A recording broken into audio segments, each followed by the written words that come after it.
Yang terhormat dosen penguji UKIM PPG dalam jabatan periode 2 tahun 2022. Perkenalkan, nama saya Yunia Rijayanti. Saya bertugas di SMK Amanah Kampar Kiri Tengah sekaligus sebagai mahasiswa PPG dalam jabatan periode 2 tahun 2022 di LPTK Universitas Mataram. Pada hari ini saya akan melaksanakan praktek pembelajaran di kelas 12 SMK Amanah Kampar Kiri Tengah. Saya mohon bimbingan dan masukan dari dosen penguji agar pembelajaran saya lebih baik lagi. Terima kasih. Wassalamualaikum warahmatullahi wabarakatuh.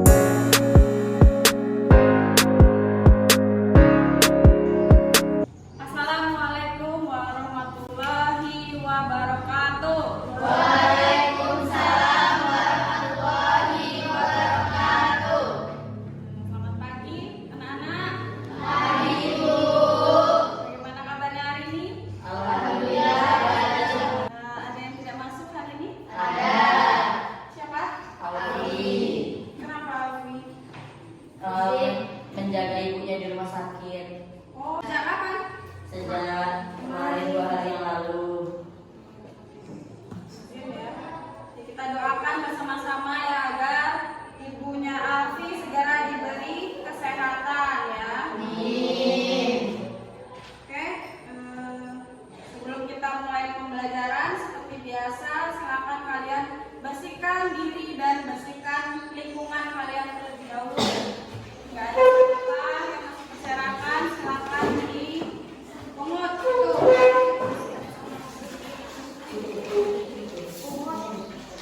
Bajunya dimasukkan Dimas. Itu dipojokin ke atas dulu. Ke belakang. Kenapa kamu pakai ini? Karena rambutnya botak. Rambutnya harus digundul, dipangkas. Lah, berkenaan pangkas sendiri ya, atau ada pangkas dulu? Oke, sebelum kita mulai pelajaran, silakan ketua kelasnya pimpin untuk berdoa. Wah, siap.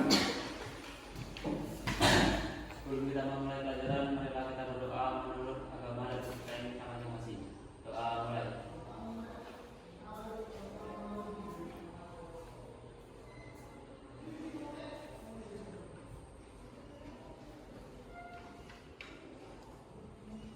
Doa selesai. Oke, dengan kita berdoa sebelum memulai pembelajaran hari ini, semoga pelajaran hari ini berjalan dengan lancar dan kalian dapat memperoleh ilmu dan manfaat ya dari pelajaran hari ini agar kalian terapkan dalam kehidupan sehari-hari kalian. Oke, sekarang Ibu mau mengajak kalian bersama-sama menyanyikan lagu nasional. Jadi semuanya mohon berdiri. Lagunya itu Garuda Pancasila.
Indonesia. Nah, itu Pancasila itu kita jadikan pedoman hidup dalam menanggapi kemajuan iptek. Sekarang inilah subbabnya ya, yang pada hari ini akan kita pelajari. Silakan dibaca bersama-sama. Dari yang pertama, Hakikat iptek. Pengaruh positif iptek bagi kehidupan bermasyarakat, bangsa, dan negara. selanjutnya, Pengaruh negatif iptek bagi kehidupan bermasyarakat, berbangsa, dan negara. jadi ada hakikat iptek, kemudian pengaruh positif dan negatif iptek bagi kehidupan bermasyarakat, berbangsa, dan bernegara. Nah, kemudian untuk tujuan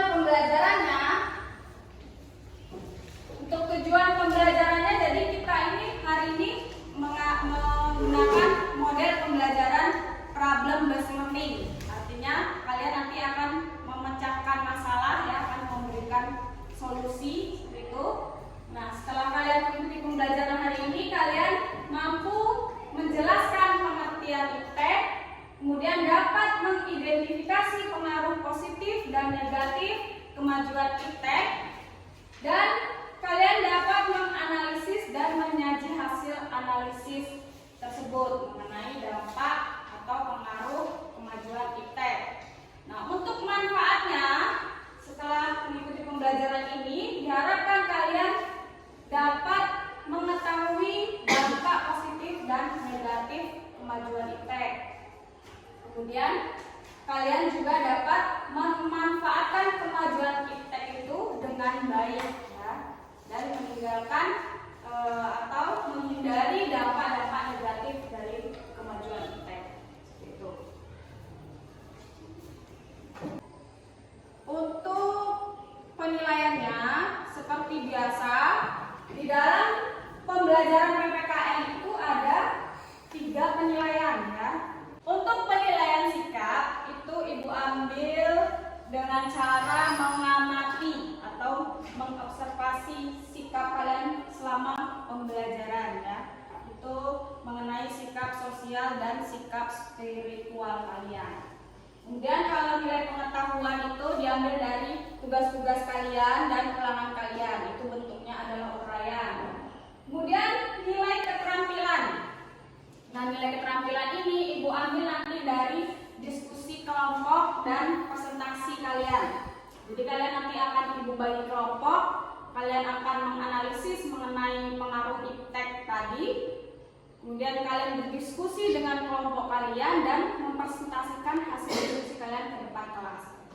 Nah, selain itu juga nanti Ibu akan menilai produk kalian. Jadi Ibu tugaskan kalian nanti membuat sebuah poster mengenai pengaruh iptek.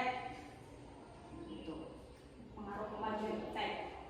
Jadi poster itu juga nanti akan Ibu nilai mengenai tampilannya, kemudian pemilihan bahasanya ya, dan estetikanya itu juga Ibu nilai.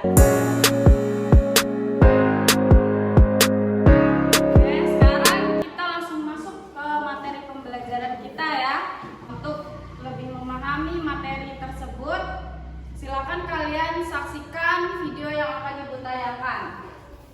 Silakan disimak videonya.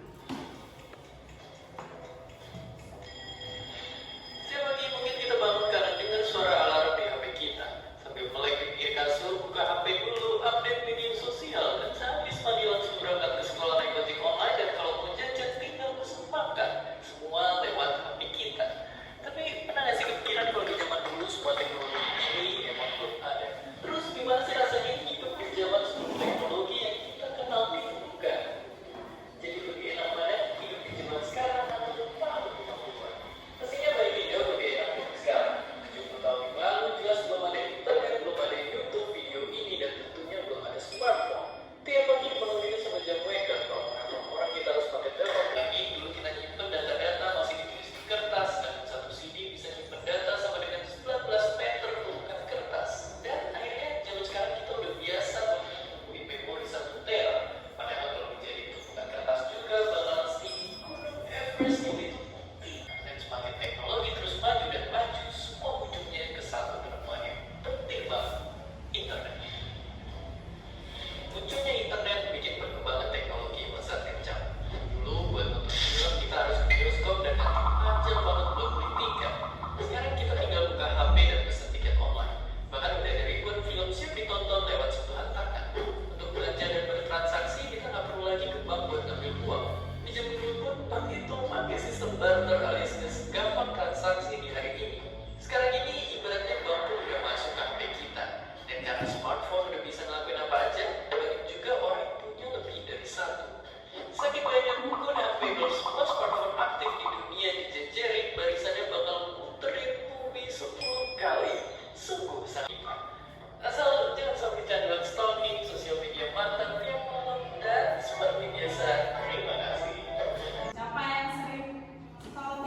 mulai Miki baru tulis sekarang udah kepikir.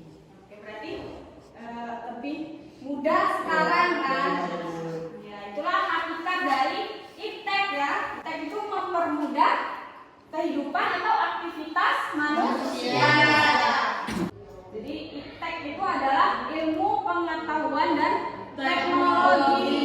Sebelum itu Ibu mau memberikan kesempatan kepada kalian dulu untuk memberikan pertanyaan. Saya Bu, kenapa di Indonesia banyak sekali teknologinya yang tertinggal? Contohnya seperti bajak sawah, kan sudah ada yang memakai apa namanya itu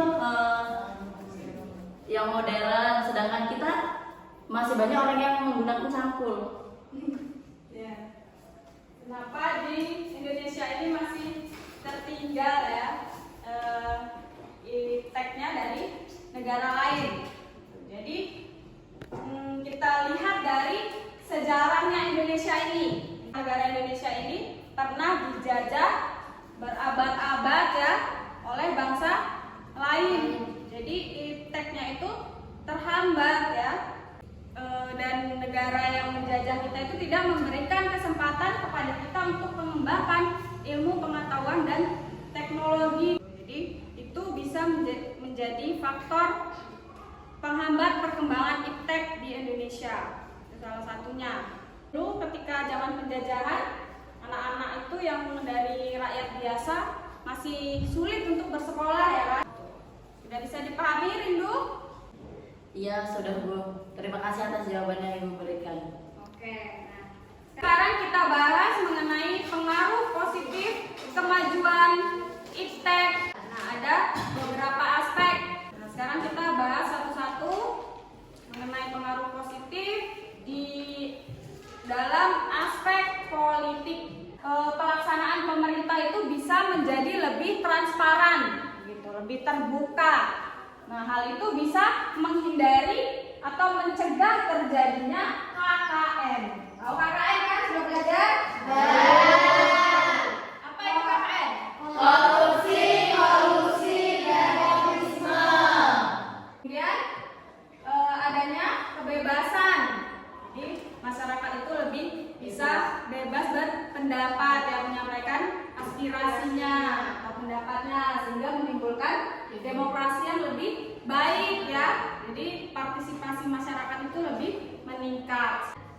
Lanjut di bidang ekonomi. Ini manfaatnya iptek itu bisa terbukanya pasar bagi produksi dalam negeri. Jadi produk-produk di dalam negeri itu bisa lebih mudah untuk memasarkannya ke masyarakat lokal maupun dunia ya. Selanjutnya pengaruh iptek dalam aspek sosial budaya. Nah, jadi iptek itu dapat meningkatkan interaksi sosial dan budaya ya. Jadi kita itu di seluruh dunia itu bisa sharing budaya. Kita bisa mengetahui budaya luar, begitu juga orang luar bisa mengetahui budaya kita. Dan interaksi sosial itu menjadi lebih mudah ya. Dengan adanya iptek, kita bisa terhubung dengan orang di seluruh dunia dengan mudah ya, dengan internet. Gitu. Oke, selanjutnya pengaruh iptek pada aspek hukum, pertahanan, dan keamanan. Contohnya menguatnya supremasi hukum. Tahu kan supremasi hukum? Tahu. Penegak keadilan. Apa? Penegak keadilan. Ya, upaya untuk menegakkan keadilan itu menjadi lebih kuat ya. Contohnya kalian pernah lihat sidangnya kasus yang sekarang lagi heboh, kasus Sambo. Nah, dengan adanya iptek itu kita bisa mengamati, kita bisa mengawasi kinerjanya dari para penegak hukum. Penegak hukumnya itu juga akan menjadi lebih profesional lagi, lebih tanggung jawab lagi ya. Jadi selain ada dampak positif dari kemajuan iptek, ada juga dampak negatifnya ya bagi kehidupan. Sekarang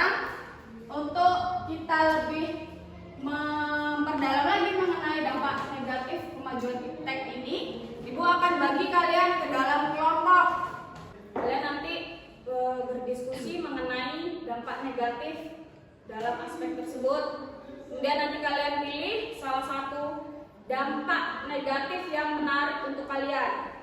Setelah kalian pilih, kalian analisis dan kalian buat posternya. Ini nanti ibu akan bagikan LKPD-nya di grup WA kalian. Nah, nanti kalian buka LKPD-nya, itu berisi langkah-langkah pengerjaan tugasnya. Ini ibu bacakan dulu kelompoknya. Kelompok 1 ada Dimas, Desi, Hanifah, Alia, Uus. Kemudian kelompok 2 Juli, Ade, terus Tika, Rindu. Silakan kalian duduk sesuai dengan kelompoknya masing-masing.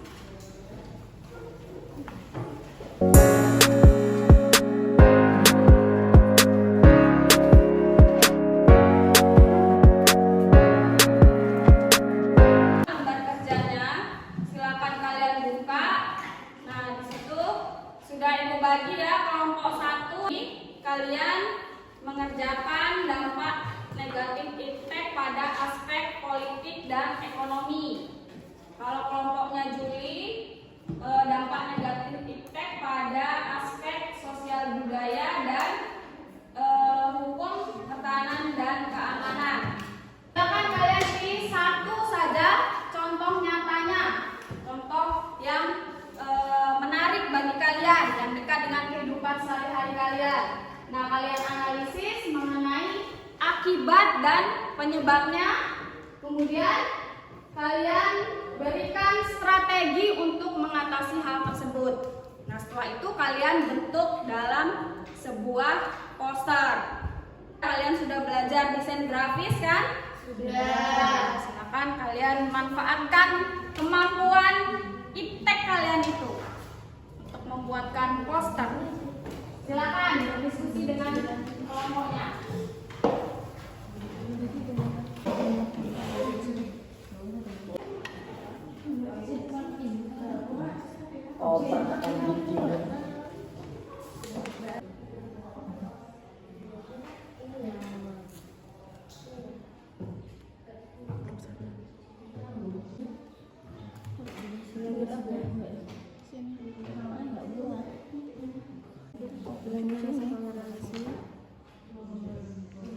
Dan saling menghargai.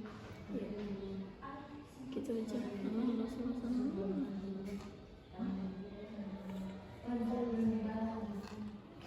Dekat sini ya, nggak usah. Tuh pas di samping ininya. Nah tuh ya kayak gitu. Apa tuh? Toleransinya. Selesai. Sekarang gimana? Belum di Pakistan tuh mana? Jangan di Pakistan dong, di Indonesia dong. Indonesia. Udah, Di Bima loh. Kenapa dihapus? Kayak mana ya?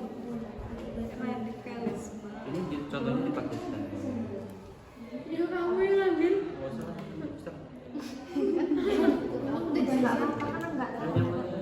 Radikal ekonomi kau politik nggak? Terus akibatnya apa? Iya. Nanti bawah ada lagi. Nah, Keresahan kali stopnya dalam masyarakat. Putih tadi lo bagus. jangan. Kata-katanya nggak dibuat. Ya udah itu stop tadi. Konflik horizon.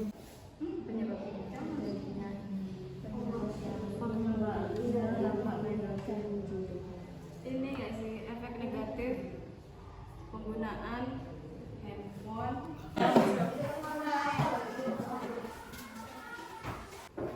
Jadi teman-teman, ini adalah poster dari dampak negatif iptek di bidang ekonomi. Jadi materi ini akan dijelaskan oleh Atika Dian. Kepadanya saya persilakan. Terima kasih moderator. Contoh dampak negatif di bidang ekonomi yaitu sifat konsumtif. Contohnya boros. Penyebabnya yaitu belanja yang tidak sesuai dengan kebutuhannya. Akibatnya malah serba kekurangan, hutang dan tagihan menumpuk dan tidak bisa menabung. Strategi untuk mengatasi sifat konsumtif yaitu tahan gaya hidup konsumtif, hidup hemat, membuat daftar pengeluaran rutin, dan membuat tabungan berencana. Jadi ini adalah poster dari dampak iptek dalam bidang politik. Contohnya radikalisme. Sebabnya karena dua faktor, yaitu faktor internal dari dalam umat Islam karena adanya penyimpangan tokoh agama dan bersikap kaku dalam memahami proses agama. Akibatnya dapat menimbulkan terjadinya teror dan kekerasan dalam menimbulkan keresahan bahkan ketakutan dalam bermasyarakat dan juga menimbulkan konflik horizontal maupun vertikal. Lagi untuk mengatasi radikalisme, menanamkan jiwa nasionalisme, berpikir terbuka dan toleran, waspada terhadap provokasi, dan menjaga kesatuan, memahamkan dan memperkenalkan ilmu pengetahuan dengan baik dan benar. Itulah tadi hasil dari diskusi yang kami dapat. Selanjutnya dari kelompok 2, apakah ada yang ingin bertanya? Baik, saya mewakili dari kelompok 2. Saya ingin bertanya, tadi kan banyaknya pengangguran kan di bidang iptek, bidang ekonomi. Nah, itu cara menanggulannya gimana biar nggak banyak penganggurannya? Oke, pertanyaan kami terima. Beri kami waktu untuk diskusi sebentar.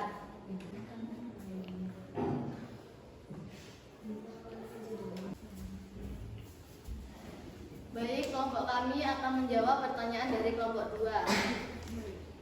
Tadi kan bagaimana cara menanggulannya pengangguran itu dengan cara membuka lapangan pekerjaan dengan mendorong pemerintah untuk memberikan lapangan pekerjaan, dan dengan adanya kemajuan iptek sekarang kita bisa mendapatkan bantuan modal usaha itu melalui aplikasi prakerja. Jadi kita tuh kayak dipermudah dengan adanya kemajuan iptek sekarang dengan aplikasi prakerja sekarang ini. Tapi kenapa kok masih banyak pengangguran? Mungkin alasannya ada dari kemampuan yang dicari oleh pemerintah itu tidak sesuai dengan orang yang mendaftarkan itu. Jadi speknya itu tidak mencapai gitu. Terus agar tidak nganggur lagi gimana? Ya kita harus upgrade kemampuan sendiri untuk mengenali internal. Upaya dari pemerintah nggak ya? Ya kita juga memberikan Aplikasi Kayak prakerja itu. kursus gitu nggak? Ya berusaha, misalnya dia mencari info kerja dari temannya atau dari saudara kan juga bisa. Kalau dia udah kerja, ya kan? Tadi benar punya aplikasi kerja gitu kan? Biasanya di setiap desa itu kan memiliki warnet, atau dia bisa meminjam HP pada temannya. Tapi sekarang kan mencari pekerjaan kan nggak harus dari digital, dari Iya. koran, dari majalah lainnya kan juga ada. Jadi Biasanya juga gampang. ada brosurnya menerima lowongan pekerjaan. Koran kan juga sudah mulai punah dan langka juga. Tapi kan tidak punah. Maksudnya kita mencari ke warung aja masih ada, walaupun cuma selembar atau 2 lembar pasti ada kan. Nggak mungkin sampai banyak banget. Gak lagi kan aku sekarang pasti rata-rata udah punya HP gitu, nggak ke rata-rata semua pada Tidak mungkin orang zaman sekarang tidak memiliki HP, walaupun HP itu tidak bisa untuk internet. Nah, setidaknya dia memiliki HP. Pasti nanti ada kawan yang menginfokan. Tidak mungkin dia sebagai pengangguran tidak mencari info pekerjaan juga kan? Mau sampai di mana dia bertahan hidup tidak memiliki pekerjaan? Tidak harus melalui handphone gitu. Biasanya juga ada kan orang yang mencari kayak misalnya ditaruh di brosur gitu, ditempel-tempelin, membuka lowongan pekerjaan seperti itu. Apakah ada pertanyaan lagi dari kelompok 2? Baiklah, kalau tidak ada pertanyaan, kelompok kami ingin meminta saran kepada Ibu. Menurut Ibu sudah cukup baik ya, karena di poster itu ada gambar yang menarik dan ada juga tulisan yang berupa mengajak ya, tulisan persuasif. Cuman di sini tulisan persuasifnya ini terlalu kecil ya, mungkin dibesarkan lagi. Ya, nah untuk meluruskan pertanyaan atau perdebatan kalian tadi nih, di dalam akun prakerja itu pemerintah itu juga memberikan pelatihan di situ. Jadi tidak cuma memberikan uang intensif, itu kita bisa memilih pelatihan-pelatihan apa yang kita inginkan. Ibu-ibu terima kasih atas saran dan masukannya. Sekian dari kelompok kami akhiri. Wassalamualaikum warahmatullahi wabarakatuh. Waalaikumsalam warahmatullahi wabarakatuh. Beri tangan untuk kelompok. Lanjut. Kelompok kelas.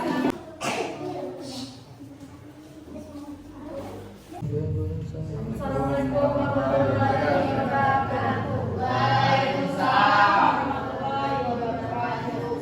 Berdiri di sini dari kelompok 2 akan membacakan hasil diskusi kami.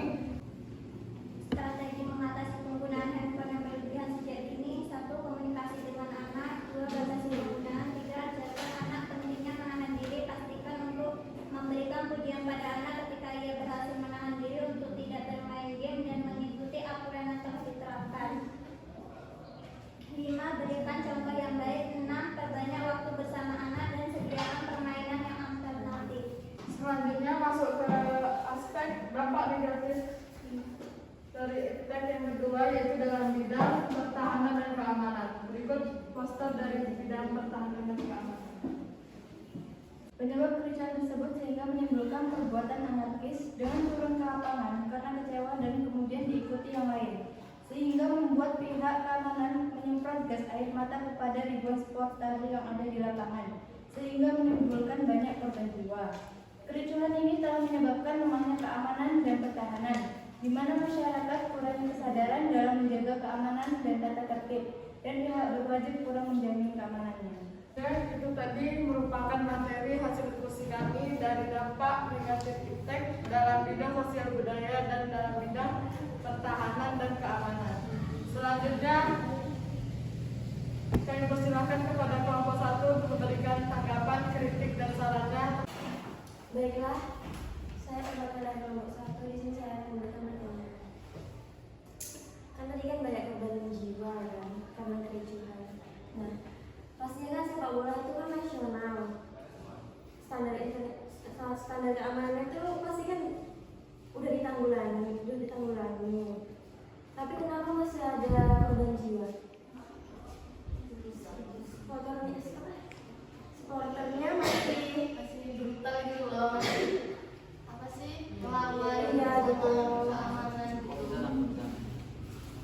Ya, jadi kan keamanannya berarti kurang apa ya, kurang baik gitu.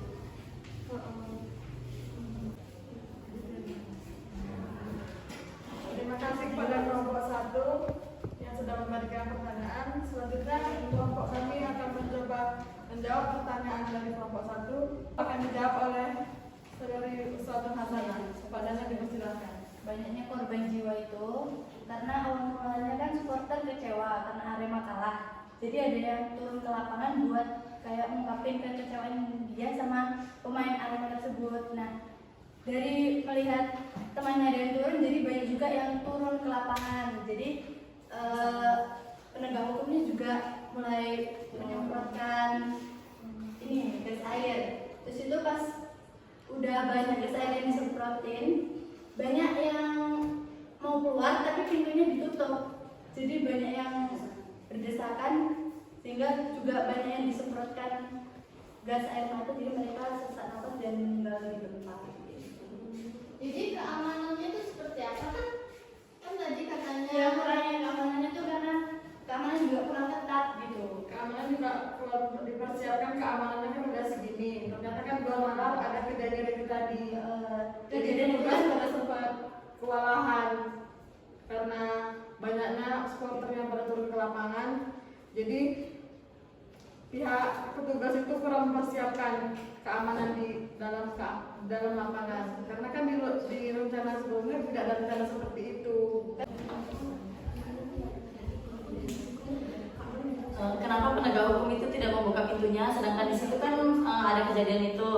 Nah, kalau pintu dibuka kan otomatis banyak yang keluar dan tidak terjadi keributan itu, tidak berlanjut gitu loh. Seharusnya kan keamanannya langsung 3 kayak gitu. Iya. Soalnya kan udah tahu bakal terjadi kericuhan gitu. Ini malah menimbulkan gas Malah. air mata kan. Karena petugasnya pada sibuk untuk mengamankan di lapangan. Iya. Nggak belum kepikiran untuk membuka, tidak kepikiran kalau pintu itu tuh sebenarnya dikunci. Jadi petugasnya pada di lapangan. Itu kan supporternya juga udah ada yang menyuruh untuk bukakan pintu, tetapi penegak hukumnya tidak mau membukakan pintu. Seharusnya harus dibukakan pintunya. Itu kan di petugasnya, nggak semua petugasnya megang kunci, kemungkinan petugasnya megang kunci, nggak situ terburu sama supporter yang udah mendesak di depan pintu tadi.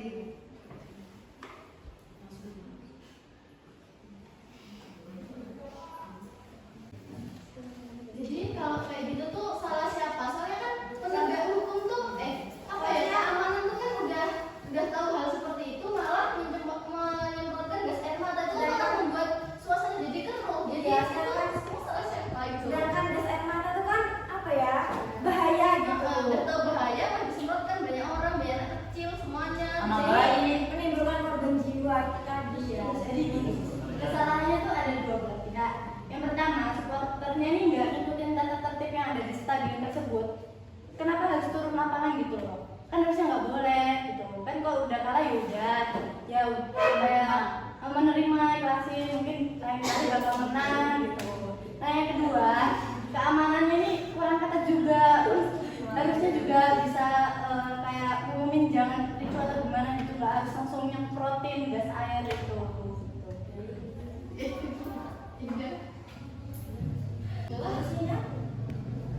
Solusinya itu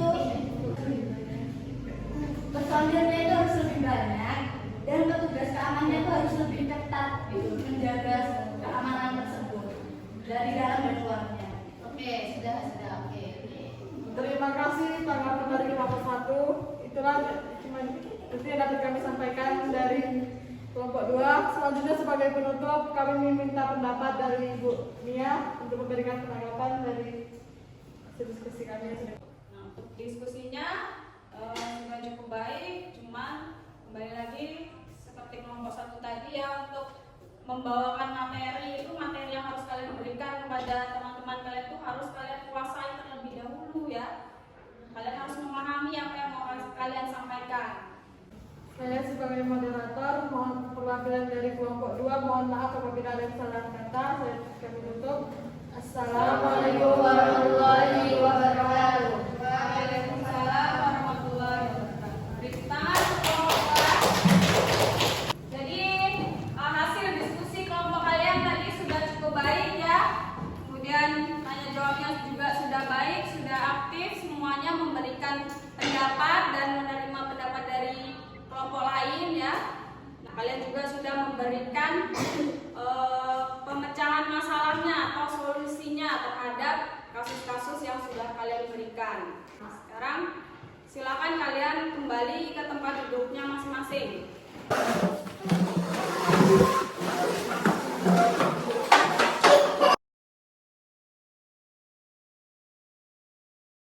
Karena materi kita sudah habis, sekarang Ibu mau kita sama-sama menyimpulkan pembelajaran kita hari ini, apa saja yang sudah kita pelajari. Negatif positif dari kemajuan kita di khusus. Bagaimana teknologi sudah masuk di Indonesia, perkembangan teknologi di Indonesia. Jadi manusia itu ya tidak bisa menolak perkembangan iptek ya. Nah, ilmu pengetahuan dan teknologi itu selain memberikan dampak positif juga dapat memberikan pengaruh negatif ya apabila tidak dipergunakan dengan baik. Ibu memberikan kalian beberapa pertanyaan. Silakan kalian jawab. Ini Ibu lakukan untuk mengetes ya pemahaman kalian terhadap materi pembelajaran hari ini.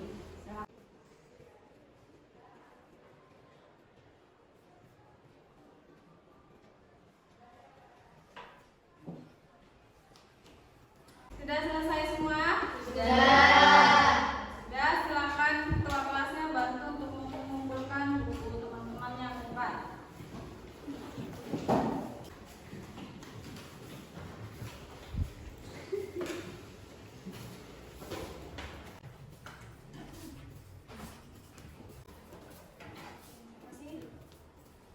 Itu Ibu mau merefleksikan pembelajaran kita hari ini. Nah, Ibu mau tanya bagaimana perasaan kalian dalam mengikuti pembelajaran hari ini? Senang. Kenapa senang? Karena dapat Lebih memahami Apa yang tidak kami paham. Senang nggak diskusi? senang. Saling memberikan Dapat.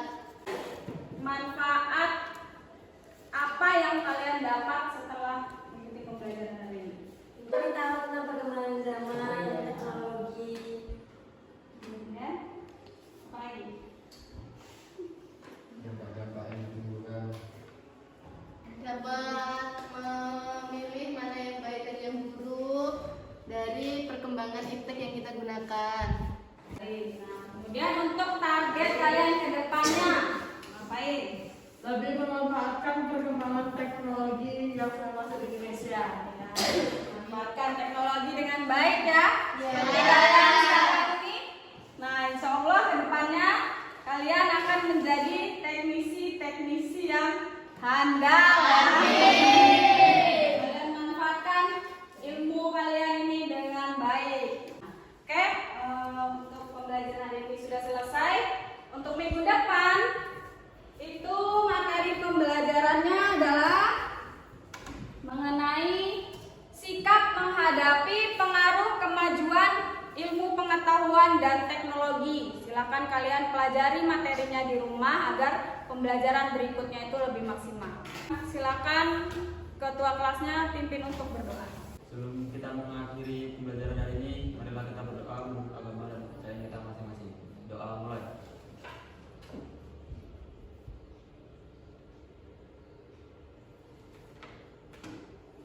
Terima kasih atas perhatiannya. Semoga pembelajaran hari ini dapat kalian terima dengan baik dan dapat kalian terapkan dalam kehidupan sehari-hari kalian. Ibu akhiri, wassalamualaikum warahmatullahi wabarakatuh. Waalaikumsalam